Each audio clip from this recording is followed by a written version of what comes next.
بسم الله الرحمن الرحيم لا حول ولا قوة إلا بالله العلي العظيم الحمد لله رب العالمين وصلى الله على سيدنا ونبينا أبي القاسم المصطفى محمد صل على محمد وآل محمد وآله الطيبين الطاهرين لا سيما بقية الله في الأرضين أجل الله تعالى فرجه الشريف وجعلنا من أعوانه وأنصاره اللهم أخرجني من ظلمات الوهم وأكرمني بنور الفهم اللهم افتح علينا أبواب رحمتك وانشر علينا خزائن علومك برحمتك يا أرحم الراحمين. Inshallah, today we have tawfiq to continue our study of Tadhkirat al-Muttaqin and study the last letter. As you remember, we said the main book belongs to Ayatollah Bahari Hamadani, but the one who compiled this book added some of his letters and letters of Sayyid Ahmad Karbala'i and Akhund Mullah Hussein Quli Hamadani and Ayatollah Abadi. Ayatollah Muhammad Abadi was born in 17 or we can say he passed away in 1783 or 1784 Christian era, in Qamari 1197 or 1198, so about 250 years ago he passed away.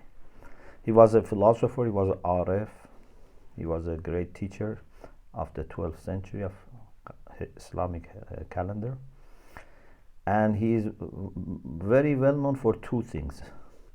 One is for promoting and teaching transcendent philosophy of Mullah Sadra, and the second for his irfani conduct. He had trained great students who became great ulama, like Mullah Ali Nouri, who had great role in promoting transcendent philosophy, Muhammad Ibrahim Karbasi, Sayyid Hussein Qazwini, Mirza Qummi, Mirza Abul Qasim Qummi, Sahib al-Qawanin, one of our great ulama who is buried in Qum. He was one of his students. And also Mullah Mahdi Naraqi was one of the students of Ayatollah Abadi. He was born in northern Iran, near Caspian Sea. His father, Mullah Muhammad Rafi' Gilani, was a great faqih and also zahid. He was someone with ascetic life, and he moved then to Isfahan because Hawza of Isfahan was a very good Hawza. He went to Isfahan and settled in a neighborhood of Isfahan which is called Bidabad. And when his son Agha Muhammad was born, then they had got this title of Bidabadi, although they are initially from northern Iran, but because they settled in Isfahan and the son was born there and raised and grew up there, known as Bidabadi.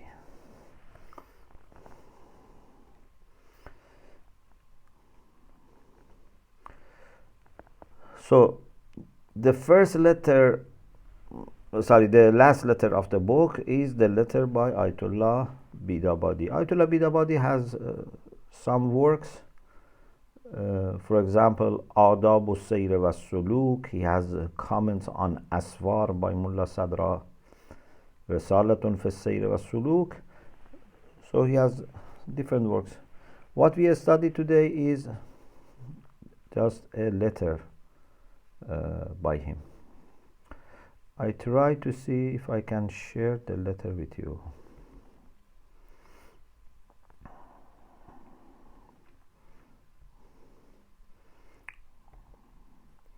I hope you can see.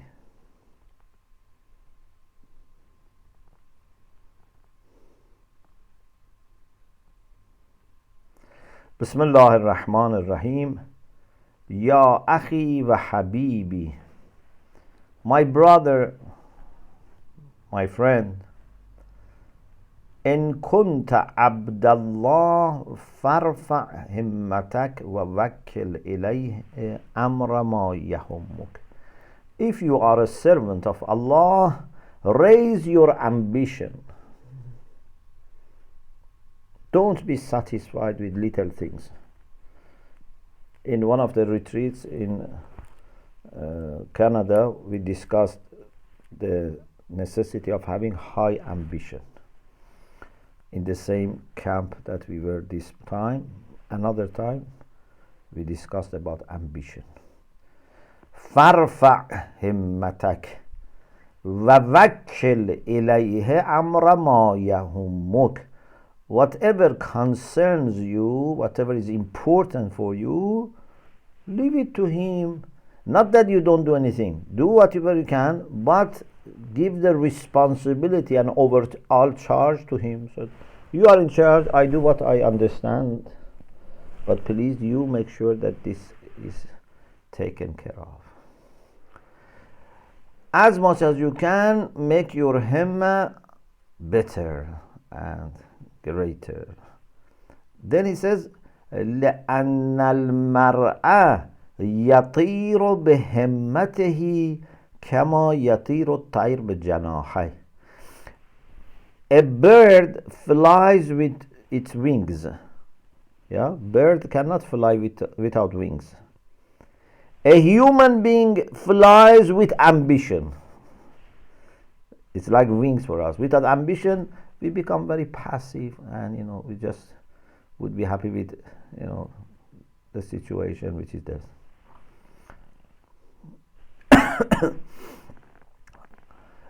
Then he says,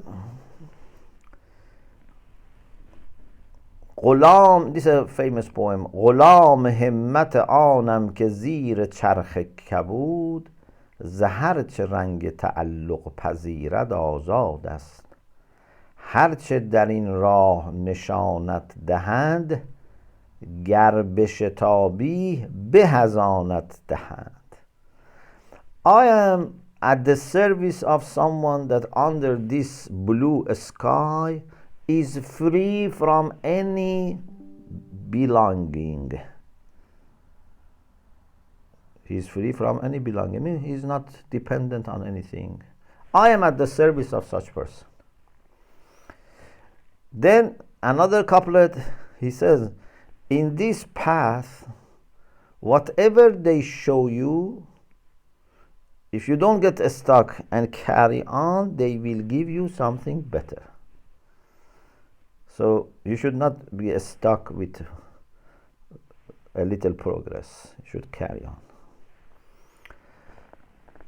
Then he says, with reflections, with frequent remembrance of death, free your heart from anything other than Allah subhanahu wa ta'ala. You have one heart and one beloved. أَلَيْسَ اللَّهُ بِكَافٍ عَبْدًا. Allah is not sufficient for his servant. وَمَا جَعْلَ اللَّهُ لِرَجُلٍ مِّنْ قَلْبَيْنِ فِي جَوْفِهِ. Allah has not given us two hearts, so that with one heart we love him, with another heart we love something else. We have one heart. در دو عالم گر تو آگاهی ازو، زو چه بد دیدی که در خواهی ازو. It can be dar, it can be dor. If it is dar means dor. If it is dor with shadda means pearl. He says, if in dunya and akhirah, in both worlds, you are aware of God, what bad you have then seen that now you want something else, or you want some jewels, some pearls. If you have ma'rif of Allah, there is nothing better than him to want. خدایا زاهد از تو حور میخواهد، قصورش ببین، قصورش بین. قصور sometimes means shortcoming, Sometimes is plural for qasr, means palace. So here, although he doesn't mean palace, but because hur, qusur, these kind of things are used together, so the poet has used it, they call it jenas. Oh Allah, Zahid,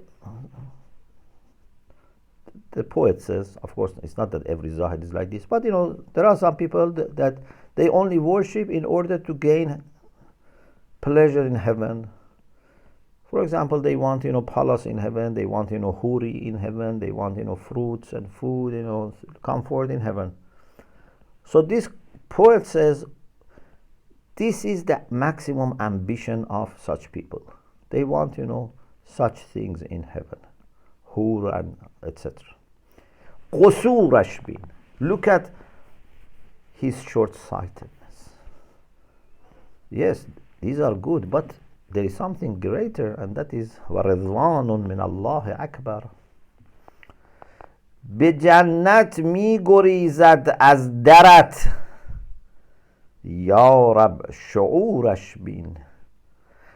This person is running away from you toward Jannah.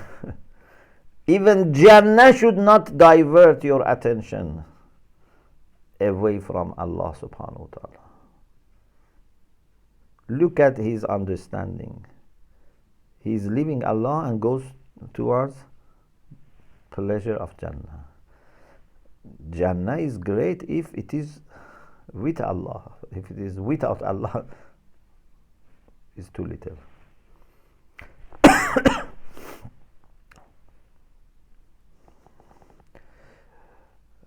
So he refers to this famous saying, hadith of Amirul Mu'mineen, وَمَا عَبَدْتُكَ تَمَعًا فِي جَنَّتِكَ وَلَوْ خَوْفًا مِنْ نَارِكَ بَلْ وَجَدْتُكَ أَهْلًا لِذَلِكَ فَعَبَدْتُكَ. Similar to this. I didn't serve you or worship you because of expectation of heaven or because of out of fear from hell. I found you someone who is qualified, who deserves my ibadah, and then I did ibadah for you. Or I loved you, then I obeyed you and worshipped you. Hope this cannot happen easily. Just say I want to be only working for Allah. I have very high ambition. I want to reach Allah, and even heaven is not important for me. This is not easy. You need to let many of your desires go. أبى الله أن يجري الأمور إلا بأسبابها. Number one. والأسباب لا بد من اتصالها بمسبباتها. Allah has a kind of habit that he would do things by using causes. He normally doesn't bypass causes. Okay? So if you want something, you should know what is the system that Allah has created, system of cause and effect. Asbab, also these causes should be connected with what make them cause. So cause of the causes. So there's a system. You cannot just sit and dream. إن الأمور العظام لا تنال بالمنى ولا تترك بالهوى. Great things cannot happen just by dreaming and desiring. استعينوا في كل صنعة بأربابها. For everything, every technique, every important thing, you need to benefit and take assistance from those who are masters in that field. وَأَتُوا الْبُيُوتَ مِنْ أَبْوَابِهَا. If you want to enter a house, find the door and enter from the door. You cannot go into the house from roof or from window. You have to go from the door. Means everything has a wise way of approaching and achieving. فَإِنَّ التَّمَنِّي بِضَاعَةُ الْهَلْكَةِ. Those who are destroyed, their capital is tamanni. They just desire, dream. They do nothing, just dreaming. It's not going to happen. باید اول از مرشد کل و هادی سبل هدایت جسته. First you must ask Allah, who is the guide, to give you guidance. So ask Allah for guidance. اهدنا الصراط المستقيم. Then you should follow Imams alayhim salam and benefit from their wilayah. Third, you should leave aside worldly attractions and desires. Number 4, try to acquire love for Mawla, for Master. قُلِ اللَّهِ ثُمَّ ذَرْهُمْ. Say Allah and leave anything else aside.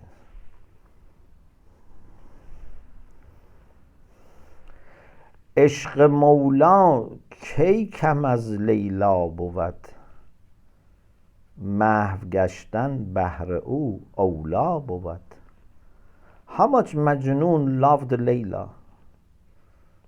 Majnun was always thinking of Layla. The first thing when he was waking up was coming to mind of Majnun was Layla. The last thing when he was going to bed was in mind was Layla. In the night was dreaming of meeting Layla. They say even when he was injured and fell down on the earth, on the ground, on the floor, his blood came out and wrote Layla. So means love for Layla was in every drop of blood. Hope. If love for a human being can be so powerful, what about love for Allah subhanahu wa ta'ala? عشق مولا کی کم از لیلا بود. Love for our Mawla, for our beloved, for our Allah subhanahu wa ta'ala is not less than love for Layla. It's better that if we disappear and we annihilate ourselves in our Master. Those who love really a human being, they just focus, they keep thinking about that person and want to be with that person and want to make that person happy and pleased. Of course, because many times this love for another human being is not based on good reasons, and it's just based on khayal and developing, exaggerated image of that person. As soon as they get close to each other, they may stop loving each other. They say Vesal means meeting your beloved is the killer of love. But this is for not real love. Real love, when you meet, you become even more interested. If your love is based on aql, on iman, on love for Allah, it becomes more. But if it is through khayal and imagination, then it's different. Make all your concerns one, and that is Allah subhanahu wa ta'ala. Follow the path of Sharia. Achieve malaka of taqwa, the quality of taqwa as a permanent quality. Observe halal, haram, even those things which are not known to be haram, but they are dubious, they are, shubuhat. Try to avoid them. Try to have proper aqidah, so that you have tahara, cleanliness, which is suri and ma'navi. Ritual cleanliness and spiritual cleanliness. If there is no cleanliness of the soul, if there is no taqwa, then we don't see benefits in our ibadah. Yes, It's good for, we say, isqat taklif, so that our obligation is taken care of and we are not going to be questioned why you didn't do it. But the real benefit and light of ibadah comes when there is taqwa. إِنَّمَا يَتَقَبَّلُ اللَّهُ مِنَ الْمُتَّقِينَ. Taqwa is not condition for sihha, for validity. No marja says taqwa is condition for validity of salat, for example, or fasting. But it is condition for qabul, for acceptability. Also, وَلَن تُقْبَلَ نَفَقَاتُكُمْ إِن كُنتُمْ قَوْمًا فَاسِقِينَ. This is kind of, you can say, a portion. إِنَّمَا يَتَقَبَّلُ اللَّهُ مِنَ الْمُتَّقِينَ is more general. Part of it is about nafaqat. If you are fasiq, your charities would not be accepted.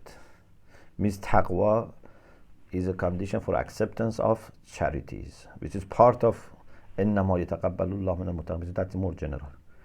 وَمَا مَنَعَهُ عَنْ قَبُولِ صَدَقَاتِهِمْ إِلَّا كَوْنُهُمْ فَاسِقِينَ لَن يُقْبَلْ عَمَلُ رَجُلٍ عَلَيْهِ جِلْبَابٌ مِنْ حَرَامٍ. So these sayings, these hadiths and sayings, and also the ayah that we had, إِنَّمَا يَتَقَبَّلُ اللَّهُ مِنَ الْمُتَّقِينَ, they show that taqwa is a condition. مَنْ أَكَلَ حَرَامًا لَنْ يَقْبَلَ اللَّهُ مِنْهُ صَرْفًا وَلَا عَدْلًا. If someone eats haram, Allah would not accept anything, for example, as a return or replacement. تَرْكُ لُقْمَةَ حَرَامٍ أَحَبُّ إِلَى اللَّهِ مِنْ أَلْفَيْ رَكْعَةٍ تَطَوُّعًا. If you don't eat even one bite of haram,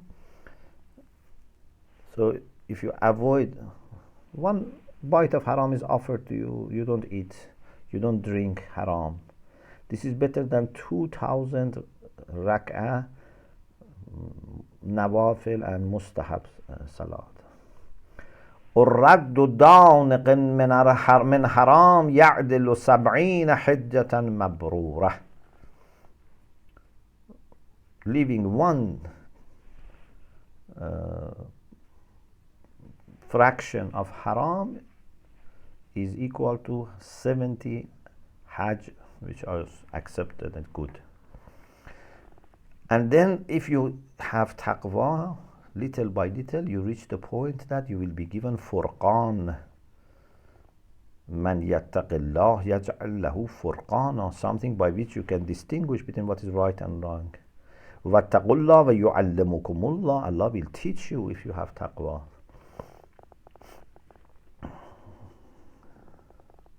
Then you will gain sharh sadr, large heart.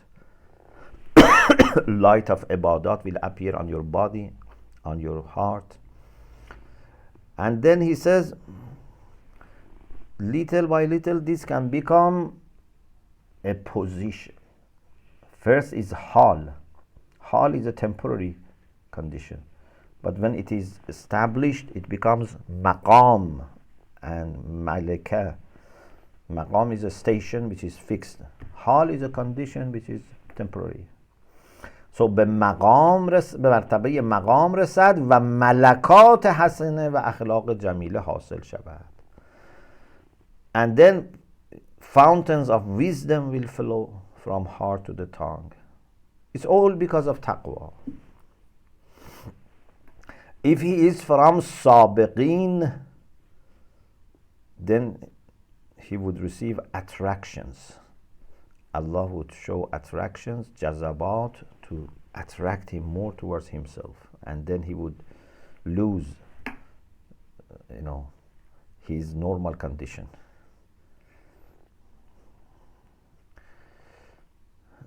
Allah would give him things that no ear has heard, no eye has seen, and has not occurred to the heart of any person. When Allah wants good for someone, open the eyes of his heart.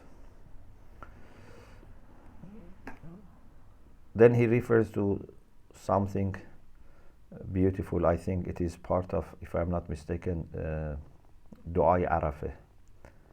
الهی ترددی فی الآثار یوجب بعد المزار فجذبنی بجذبة توصلنی الی قربک واسلکنی فی مسالک اهل الجذب و خذ لنفسک من نفسی ما یصلحها.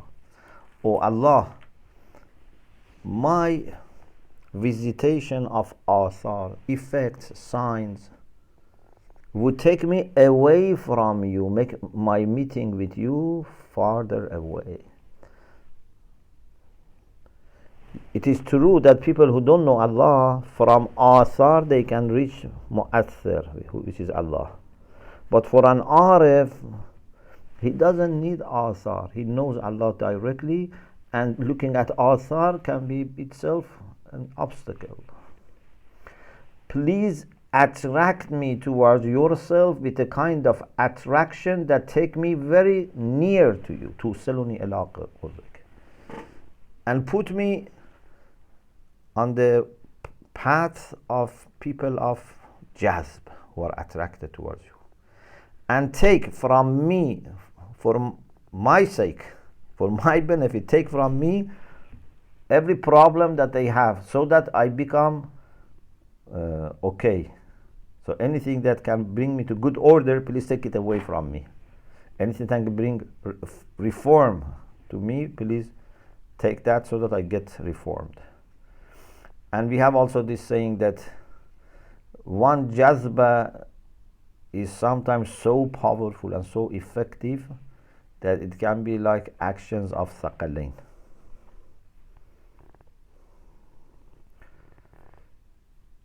Then he says,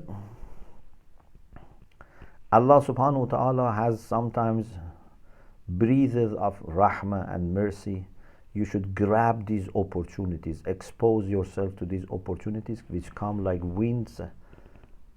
Before they go away, we should grab them.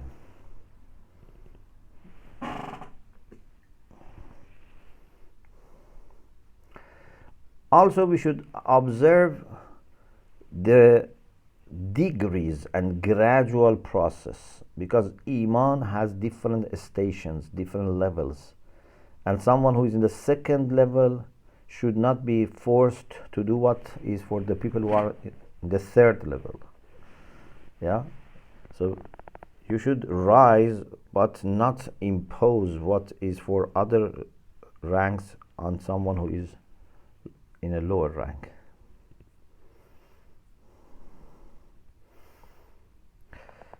And then he says, Rahimallahu imra'an sami'a qawli wa amila fahtada. May Allah's mercy be upon the one who heard my word and acted upon it and then was guided. If any person acts in this way,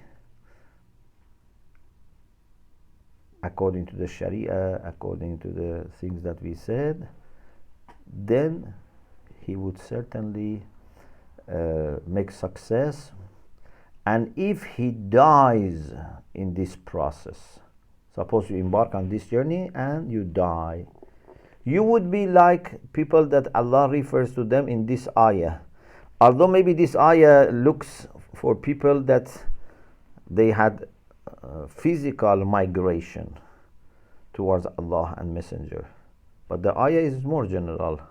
وَمَنْ يَخْرُجْ مِنْ بَيْتِهِ مُهَاجِرًا إِلَى اللَّهِ وَرَسُولِهِ ثُمَّ يُدْرِكُ الْمَوْتِ فَقَدْ وَقَعَ أَجْرُهُ عَلَى اللَّهِ. Whoever leaves his house migrating towards Allah and the Messenger. For example, suppose you left Mecca to go to Medina. When Rasulullah went to Medina, you wanted to go to Medina to exercise your faith more freely. If you die on the way before reaching Medina, فَقَدْ وَقَعَ أَجْرُهُ عَلَى اللَّهِ. His reward is upon Allah. Only Allah can reward him. Allah would not say, you didn't reach Medina, so it's useless. No. From the first step that he puts his foot outside home to do hijrah, Allah accepts as a great ibadah. So if someone now, instead of physically moving, spiritually leaving what condition he has to go towards Allah, get closer to Allah. He is also someone that if he dies before reaching what he wanted, فَقَدْ وَقَعَ أَجْرُهُ عَلَى اللَّهِ.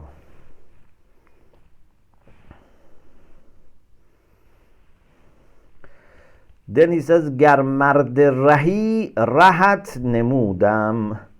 If you are a person of path, I showed you the path. It's not very complicated. وَاللَّهُ يَقُولُ الْحَقْ وَهُوَ يَهْدِي السَّبِيلَ. Allah tells the truth and Allah guides you towards the path. What was present, I used pen to write down. Let's see who is going to benefit from. تا کرا به کار آید. We should see it's going to benefit whom. هر کس که ز شهر آشنایی است داند که متاع ما کجایی است.